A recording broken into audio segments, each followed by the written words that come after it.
Hello, everybody. My name is Ian Hawkins. I'm the head of content at Swoop. Good to be here. Delighted to welcome you to our webinar on this week's budget and what it means for your business.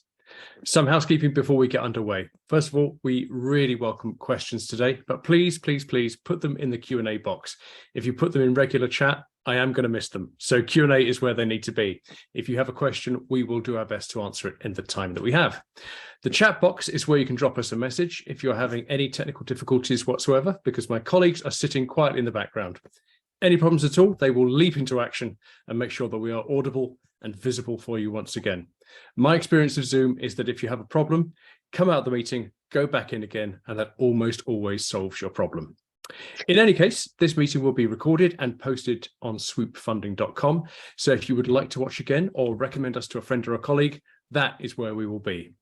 We also have a blog post covering the main points of the budget, 2023 Spring Budget Review, Jobs and Growth in the Limelight, and I will pop that link in the chat box. Let's open the chat box, send that to everyone there. Look at me multitasking and doing both of those things not very well at the same time. That's with you. So today I'm joined by Andrea Reynolds, who is the co-founder and CEO at Swoop, and Ciaran Burke, who is the co-founder and COO at Swoop. First of all, hello, welcome to the webinar. Hey, St. Patrick's Day. It is happy St. Patrick's Day to you both. There is a hands across the ocean atmosphere to this webinar because you've literally just landed, Andrea. And Ciaran, whereabouts are you? I'm still on the other side of the pond, so dialing in from New York here. Okay, and why are you there? So we're here for kind of a couple of different reasons. Probably the most exciting bit is we are now live in the US as a business and as a platform for any business owners or introducers or accountants of business owners. We can now fully support American businesses across lending, investments, grants. So very, very excited to be able to announce that and be able to support even more small businesses. As well as that, as you touched on, it's St. Patrick's Day. So we are flying the flag and we've been involved in a number of different kind of Ireland to US, Ireland to Canada trade missions along with the Irish government and Enterprise Ireland. So deepening those ties in the work that we do and will hopefully continue to do over the years to come. So yeah, it's been a wonderful 10 days or so and making some good routes that will hopefully be here for a long time.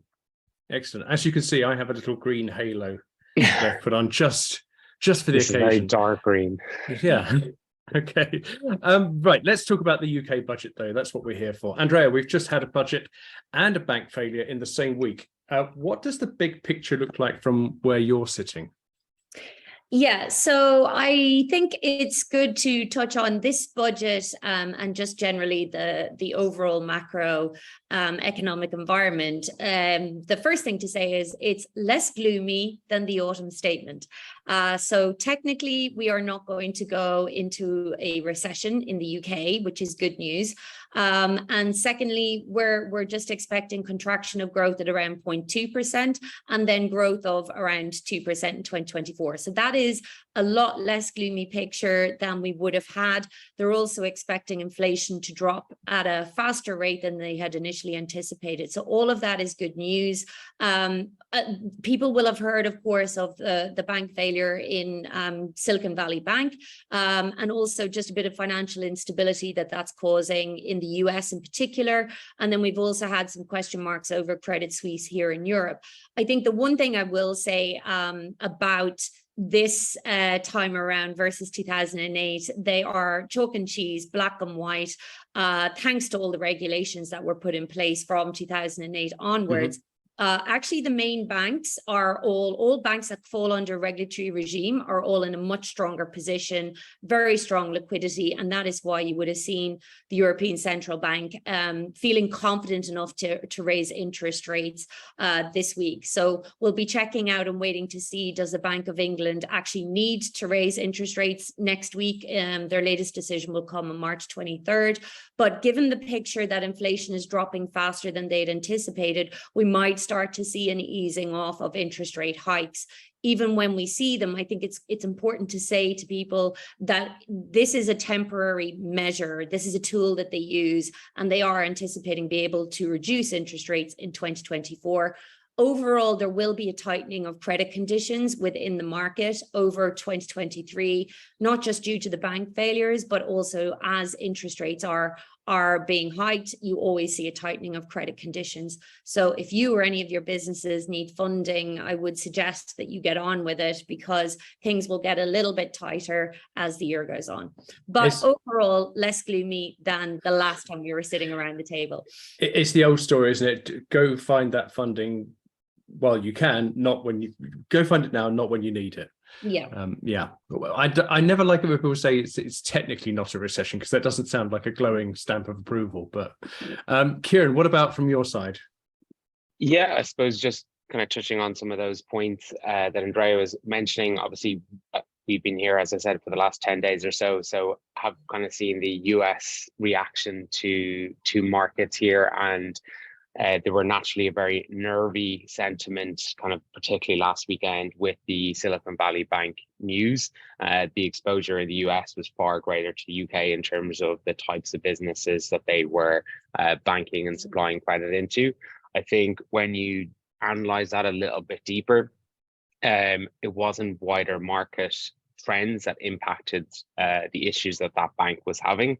It was decisions made internally within the bank as to how to manage their deposits. So SVB, because it's so tightly attached to growth equity and venture, there was a boom in the industry in 2020 and 2021. So naturally, as a bank that banked a lot of these equity businesses, they were receiving huge volumes of cash on deposit. As such, from a treasury management point of view, they were looking at ways to utilize this cash.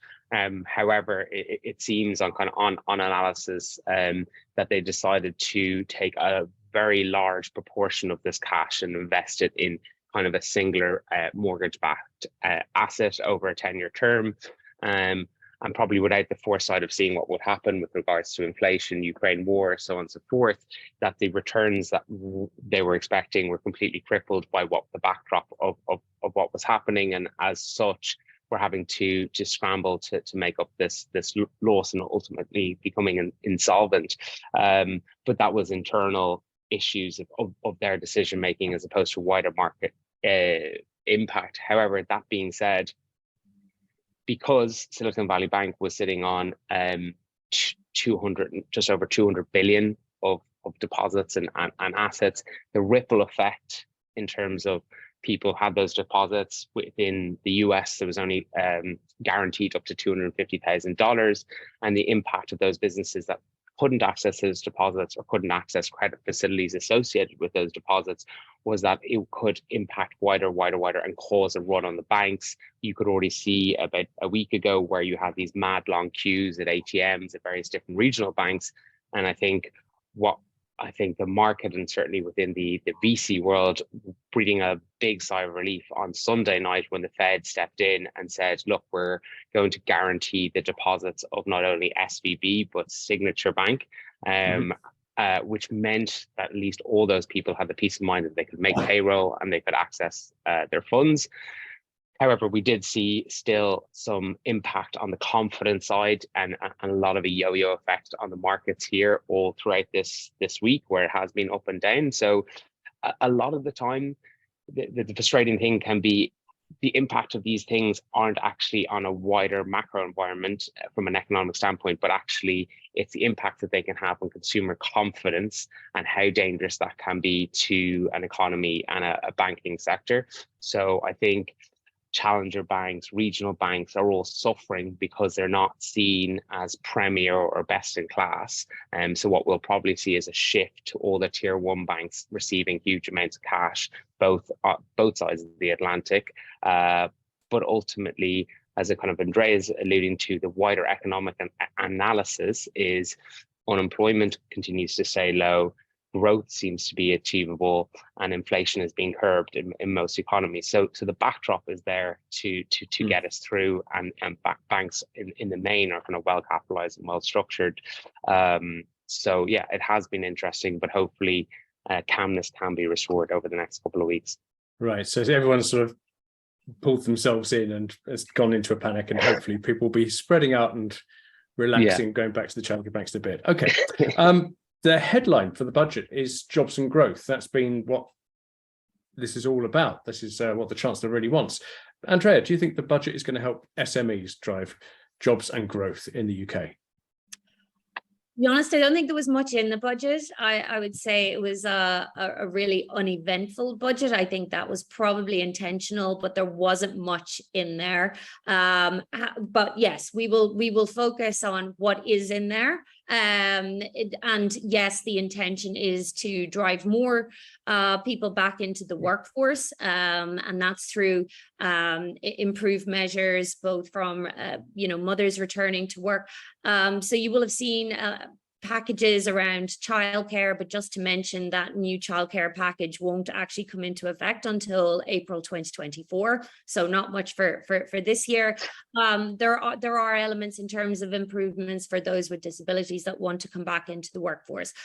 I'll focus on what's going to impact us as small and medium businesses, what was in there for us. And some of the headlines that were in there, I would say one of the biggest headlines was on R&D tax relief.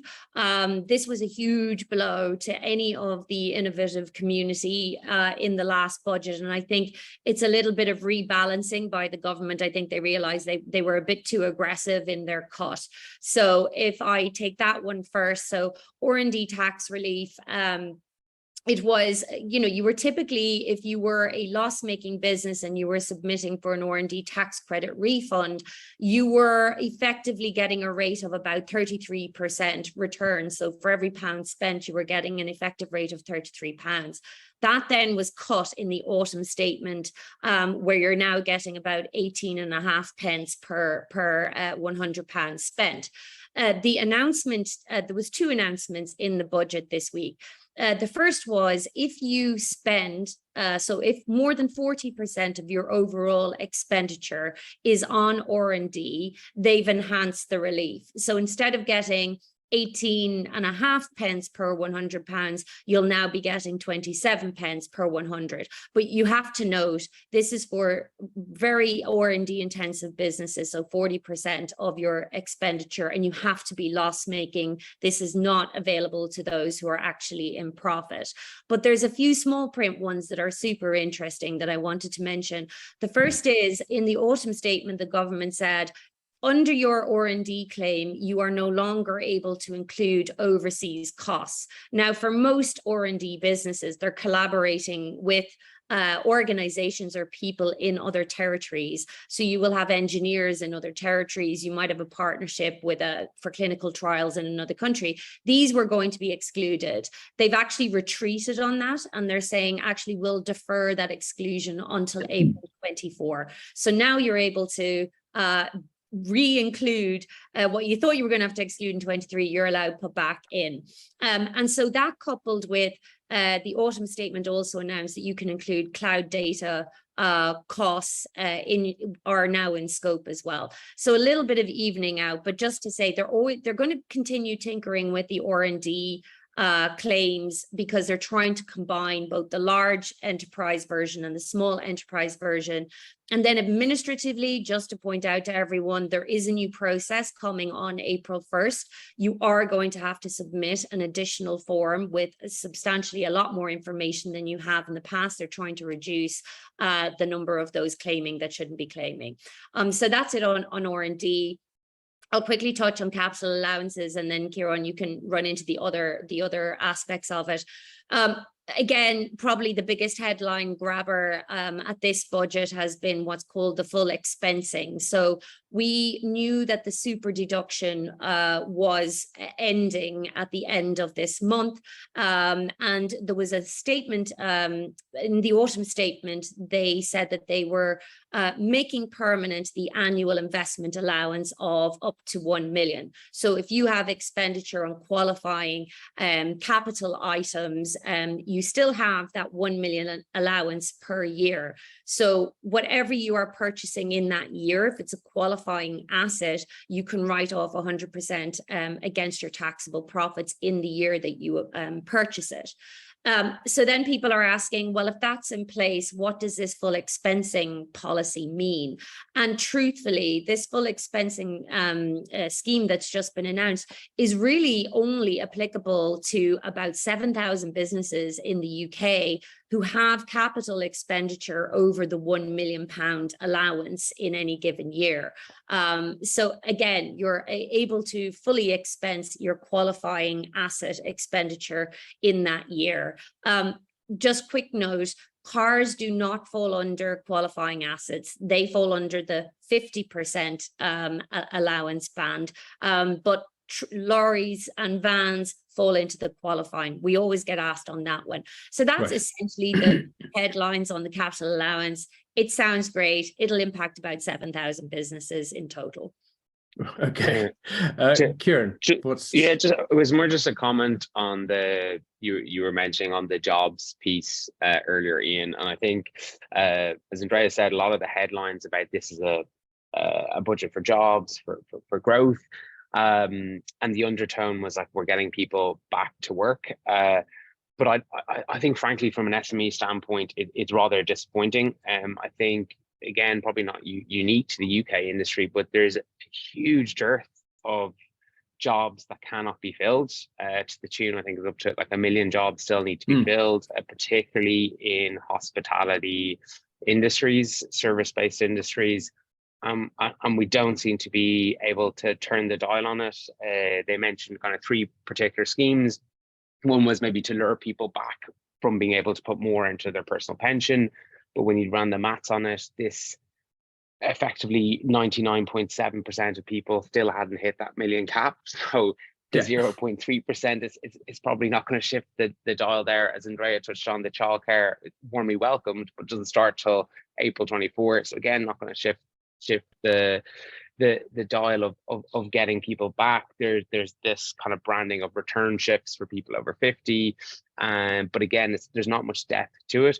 Yes, warmly welcome to try get people with disabilities back into work or long-term leave of absence.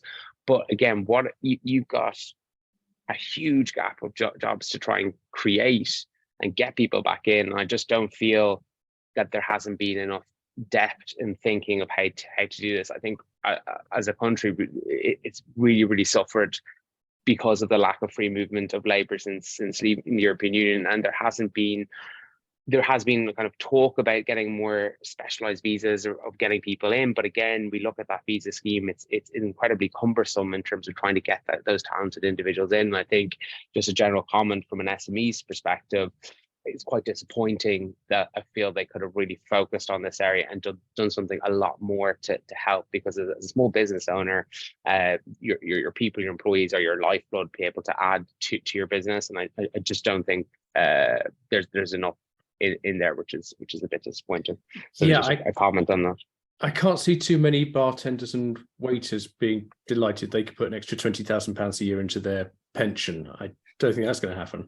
On the other hand, everyone's thinking, I've got to conceive by May, and then you'll be able to take advantage.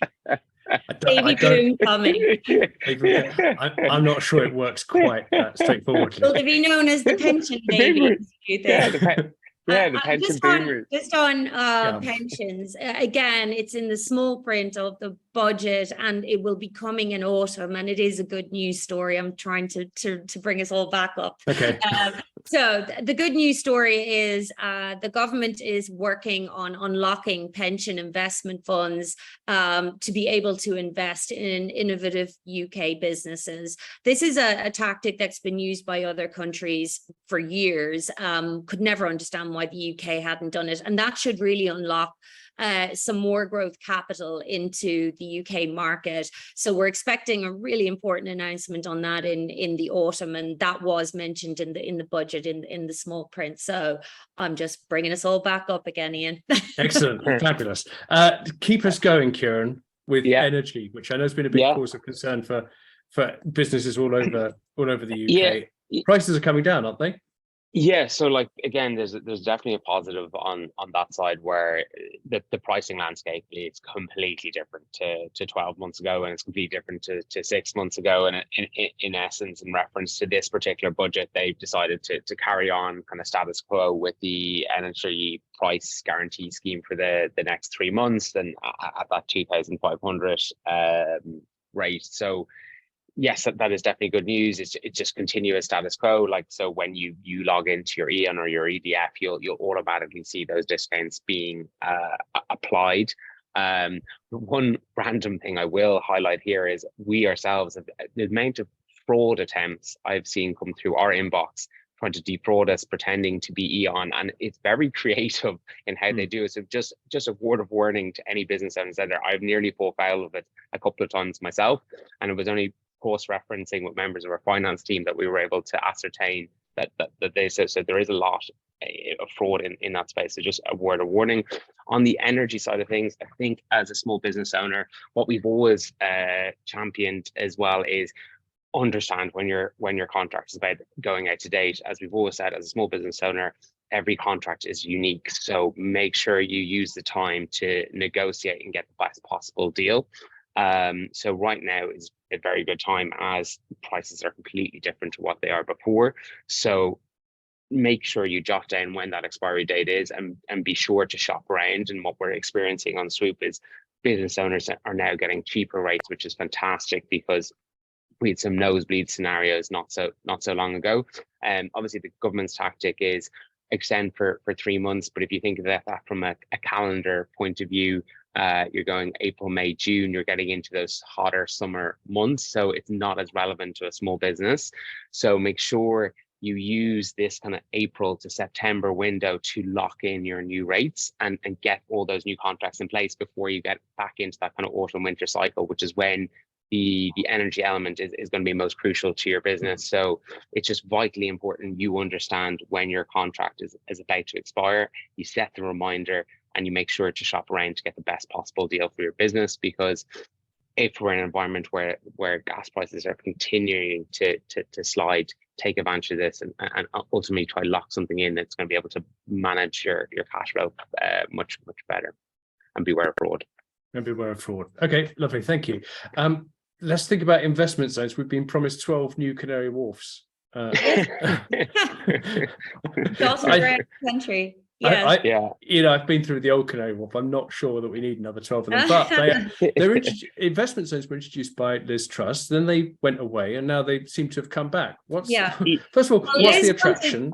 Liz wanted, she wanted 38 of them, so they've kind of calmed that down to 12, and it's going to be centered around specific sectors of growth that the government is trying to encourage, and it's going to be centered around regional areas, and so East Midlands, West Midlands, Yorkshire, Liverpool, Teesside, and then each of the Scotland, Wales, and Northern Ireland are also getting one, and they'll be centered around sectors like the digital sector, green science, life sciences, AI, quantum technology, etc.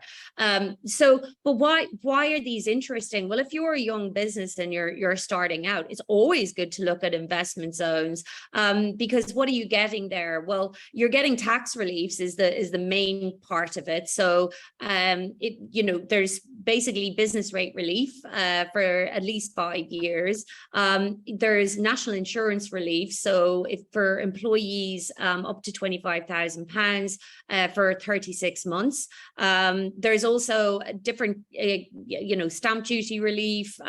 You've got the capital allowance relief, similar to what we've just described, and so there's all of that, but there'll also be grants available. So I think someone was asking, were there any new grants announced? And there were a few. It was few and far between, but what they're doing is allocating grants to these investment zones. So it's always good to be moving to where they're looking to try and incentivize growth and employment. So there will be a grant pot for each of the investment zones, and they've termed it grants will be available to overcome obstacles of productivity. So, I mean, that's fairly broad and generic. So we'll start to see that coming through. We'll start announcing it as they announce it. We will do the same.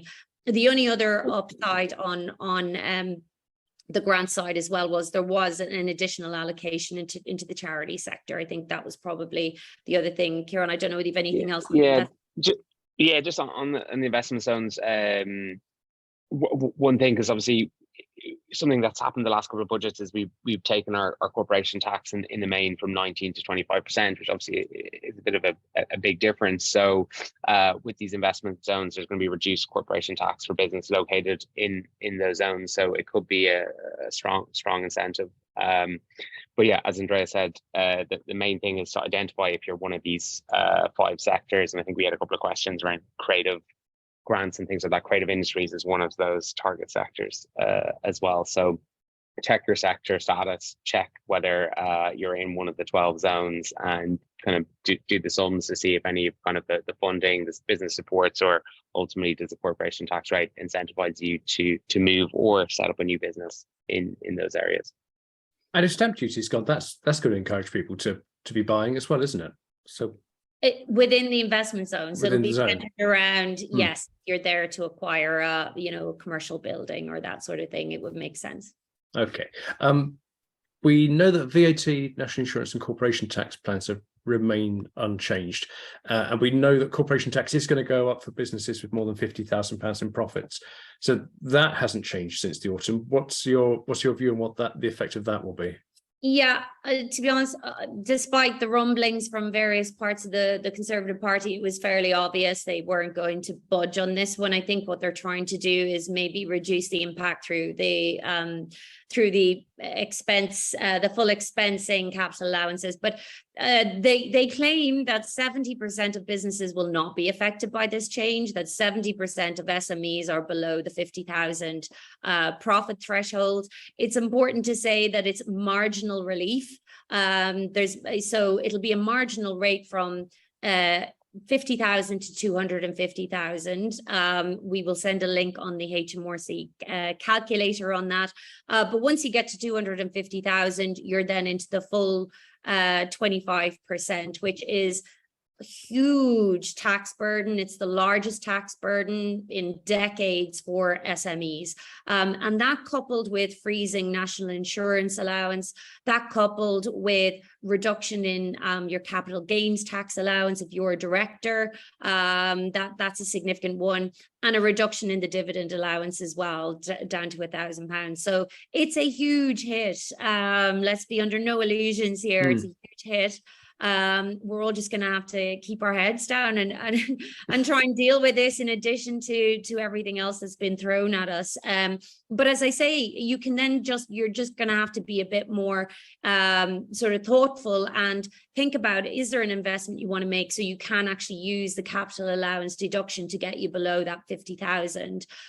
It's also important, we get asked quite a lot, what does it mean if you've got 2 companies within the same group? It's spread across those. So your benchmarks of your 50,000, 250 is spread across the 2. So you're going to be in the 250 bracket sooner than you think as well. So yeah, unfortunately, all of those items that were announced in autumn remain in the spring budget. Ain't no place to hide. Last point before we go to audience questions, which I just noticed there's a fuel duty freeze, and I felt that on the one hand we had these targets for decarbonisation. We've got ULEZ in London, all these other low emission zones that are happening around the UK. We're all being encouraged to get behind the wheel of an electric vehicle, and now we have fuel duties being processed. Oh, so don't knock it, Ian. We need it. Yeah. Businesses need this. If you think about everything else, we need it for 2 reasons. If you're a business that relies on supply chain logistics, this is absolutely needed. The second point is overall the economy needs it. Anything we can do to dampen inflation is a good thing. No matter who you are in this economy, you cannot hide from the elephant in the room that is inflation. So, capping energy prices, capping fuel duty to keep those core inflation items down is absolutely key. Yeah, I agree with that, because I was pleasantly surprised when we looked at the CPI index and what they predicted from 23 going to 2027, but I was kind of slightly raising eyebrows because it was coming in 1.9%, under nearly 1% each year, which where we've been in kind of rapid high inflation month on month in nearly at a double digit level, that's a huge dramatic drop that they're predicting over the next 5 years. So there needs to be things like these price freezes to come in to make a seismic difference, because if that's what they're predicting, and hopefully that's what the data is showing, but you do need these types of interventions to allow that to occur. Sure. Okay. I will slip back into my caftan and sit on my beanbag and consider myself schooled. Right. We have some questions from the audience. If you would like to give us a question, just pop it in the Q&A box and we will get through as many as we can. Let me have a quick look. Is there any more grant funding this year? We've kind of covered that, haven't we? Grants are going to be available in these investment zones. And I would say grants are a moving target at all times. It is interesting to hear the government announce further grant funding, because that's not normal. So that was a nice thing. But there's always grants. It's a much longer term project. So there's local enterprise partnerships dotted around the country. There's business growth hubs, 38 of them, and they have had their grant funding allocated already. They're constantly competing for those funds. So they're always announcing new competitions, as is Innovate UK. So just to say, literally every month there's something, a grant fund closing and one opening, and that's our job, is to stay on top of that and notify you when it's relevant to your business. There were some like specifically named kind of micro examples for funding being allocated, so worth shouting out again if relevant. So kind of fitness and leisure was called out, so they're putting 63 million against that, kind of investing in more leisure centres and particularly in swimming pools. We've had 400 swimming pools close since 2019. So in terms of kind of being able to heat them, that sort of things, that they're putting investment back in those areas. So if that's in your wheelhouse from a business perspective, we're checking out. For the culture and creative industries, very welcome to see 8 million going to Edinburgh Fringe Festival in terms of increased funding.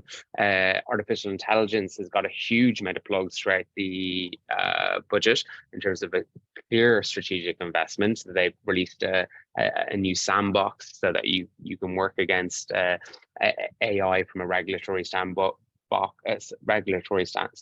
and that's warmly welcomed. They've also introduced something called the Manchester Prize, where there's putting up 1 million every single year in the form of a prize for the next 2 years for AI related proposals or businesses, which is very, very exciting when you think of the backdrop of recent times, as ChatGPT has released 4 different versions of its API over the last number of weeks and months. So certainly very exciting times for anyone involved in that AI space.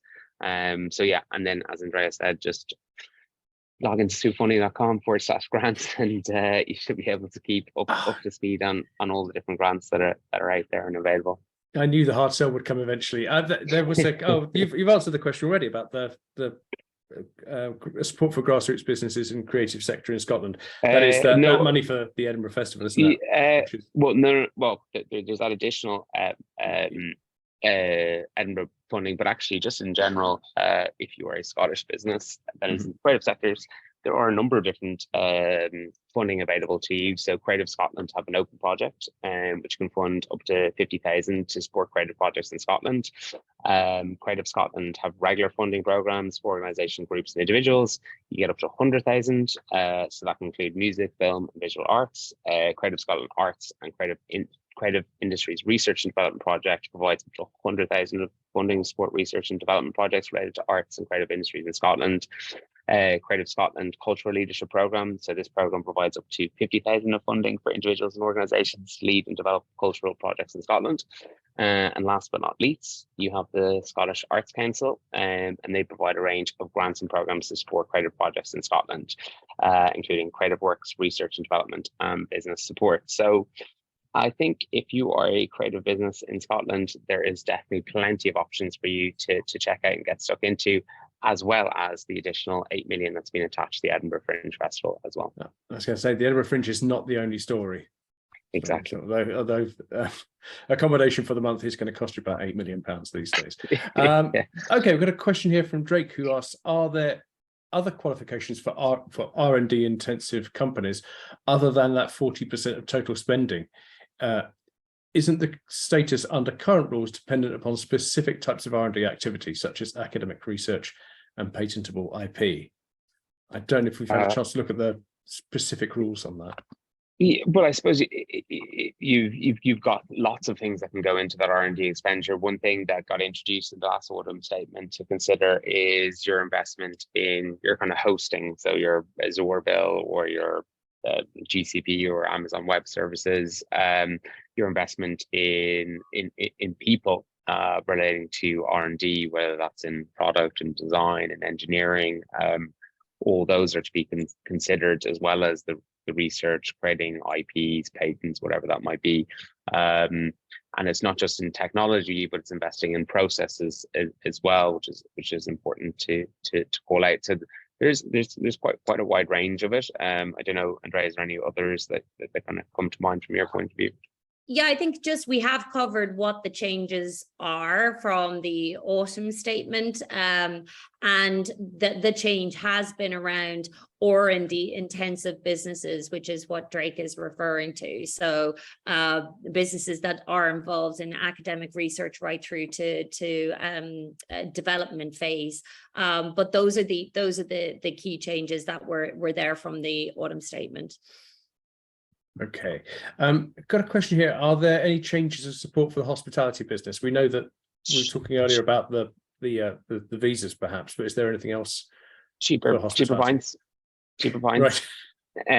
You can get 11p basically off the cost of points, so you can either decide to keep that yourself or put that back onto the customer.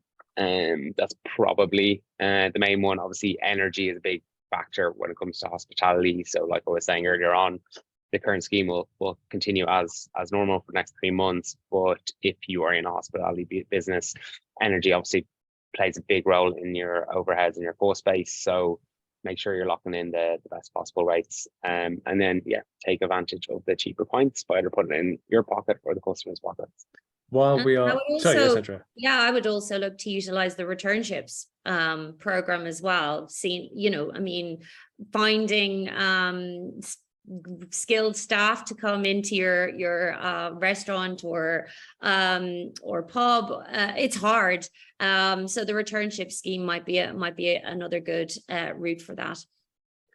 Okay, while we're on the subject of hospitality, I've got 2 questions here that have come in, which are about the restaurant trade. One, which is about how to open a new restaurant. Let's just say, for the sake of argument, that it's a completely new business. There's, from the get-go. And there's another question here asking about looking to buy new kitchen equipment for their restaurant and how do you go about that? So let's start with a completely new restaurant business right now. What's the sort of...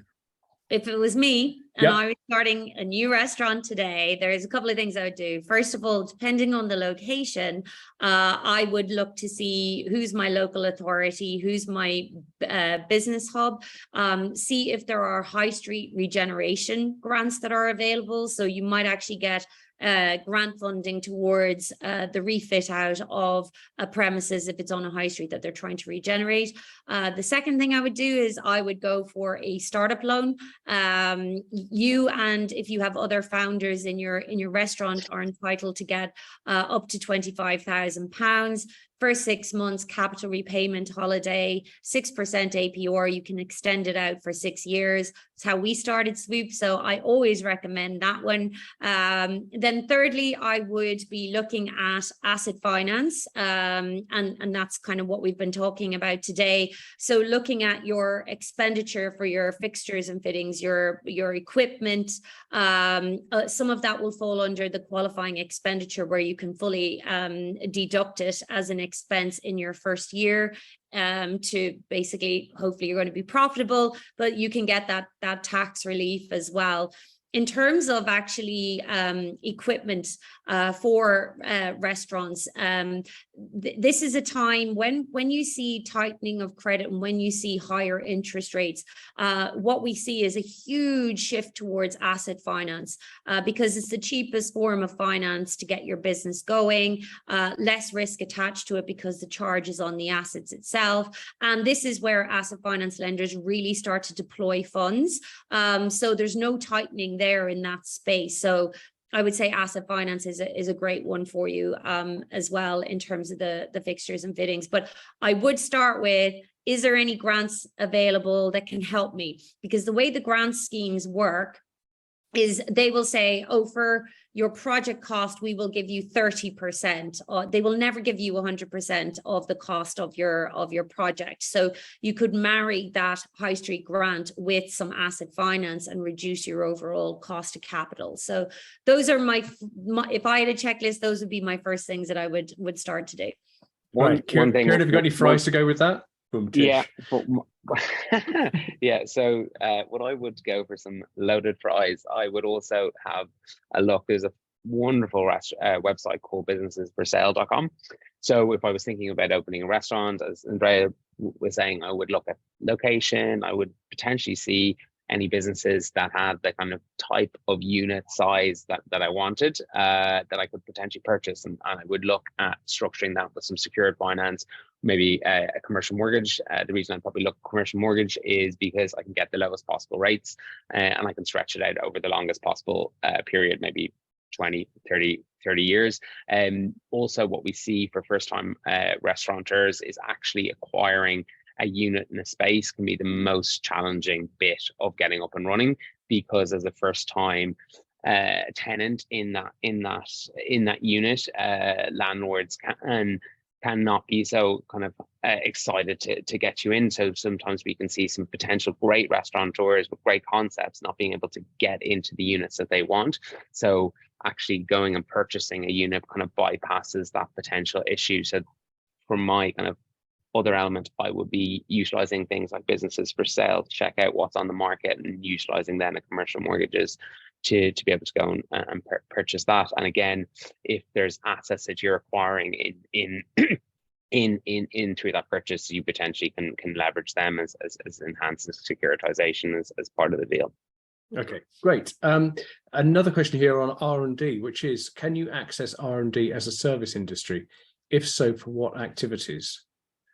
Yes, you're both nodding. That's a good sign.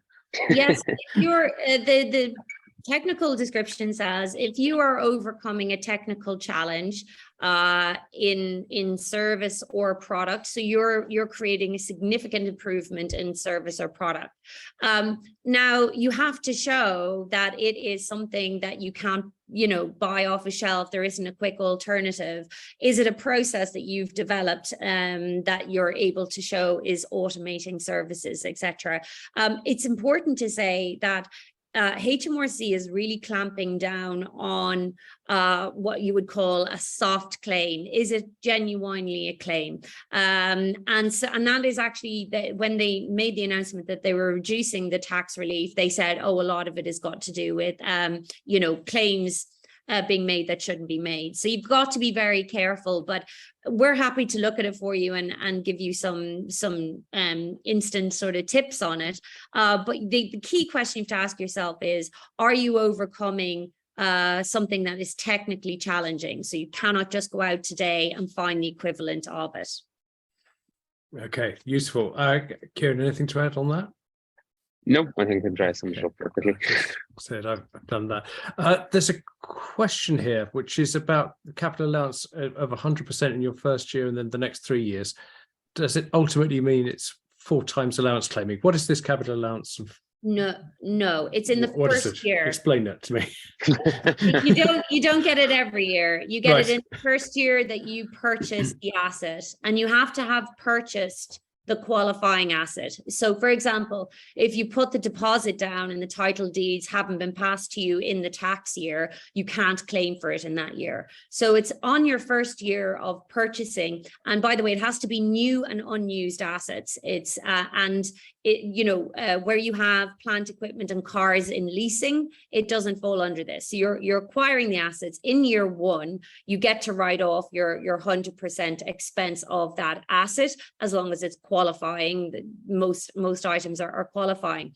And then let's say you hold that asset, and let's say in year 3 or year 4 you dispose of that asset, and whatever you dispose of, the value, so you buy it at 100 and you sell it at 50, there'll be a reclaim of the tax deduction that you got on the balance because you've sold it for 50. So this is not every year you get it. It's on the year that you acquire the asset.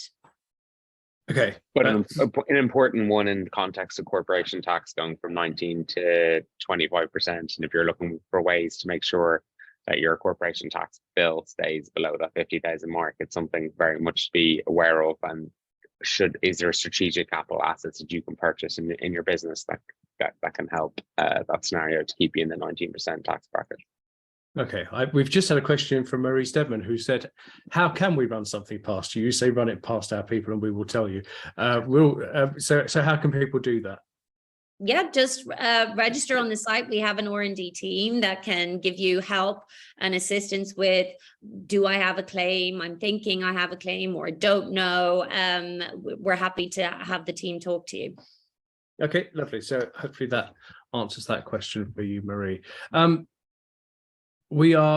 If there's no other questions that are coming in, I'll leave that open so that if some do, we can take them. But I think the last question I'd like to put to both of you is, what do you think is the best news for SMEs from this budget? What's your big takeaway that is thumbs up and leaves everybody in a positive frame of mind? I think for me,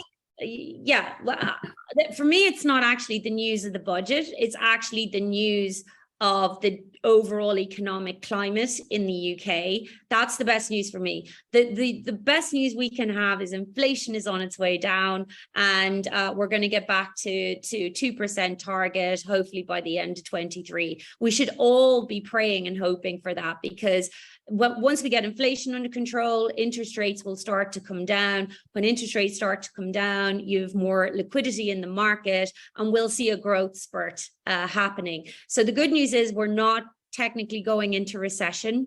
That's huge. Inflation is on its way down, huge. We're in for a high tax burden this year. There's no two ways about it. There's nothing in that budget that's giving me a broad sigh of relief here. But I do have hope now that we're turning the corner on inflation, and that for me is the best news. And also the stability of our banking system here, which again, to reiterate, is very stable and highly liquid. So so those are the key items for me. There's nothing really, I mean, there's a few bits and bobs, few crumbs, as we said earlier, but nothing of major note.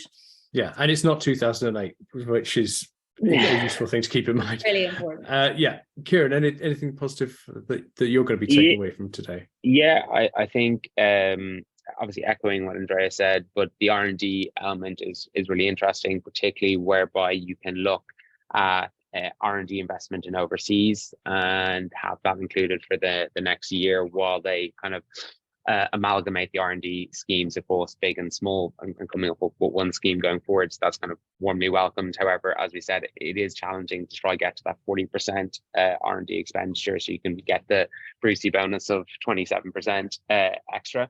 But definitely worth getting the advocacy on that to see what you can do. So warmly welcomed. Yeah, as Andrea said, I couldn't believe that the CPI index of tracking such a low inflation rate. So really excited to see that come out. I also think the general tone of growth elements, as I said, disappointing that there wasn't more done on the job side of things, but also I'd imagine strategically, they know they've got one more budget in them before the next general election. So they're kind of setting the scene here. So I'd say we're going to get like loads of great stuff. We'll be here at 12 months time, and there's just going to be stuff flying off the shelves. It's just going to be great. So if they do manage to keep the inflation side of things down and we don't go into recession, then expect a pretty interesting budget with lots of little promises and gifts. Now, that could all change as we've done this 4 times, I think, now in the last 7 or 8 months. Yes, so, but just I would expect something that's going to be littered with lots of promises and goodies in 12 months' time strategically. So we shall see. And Yeah, Ian, you're itchy to catch. Sorry, I've dug deep. I found 2 things. One is from the autumn statement, but just to reiterate it, the expansion of SEIS out to 250,000. That's really good news for a startup community where, you know, your limit used to be £150,000 that you could raise under SEIS. That moving up to 250 is a big one. The other one as well, just to briefly mention, is they're simplifying the EMI share option scheme of how you go about granting share options and the process you have to go through.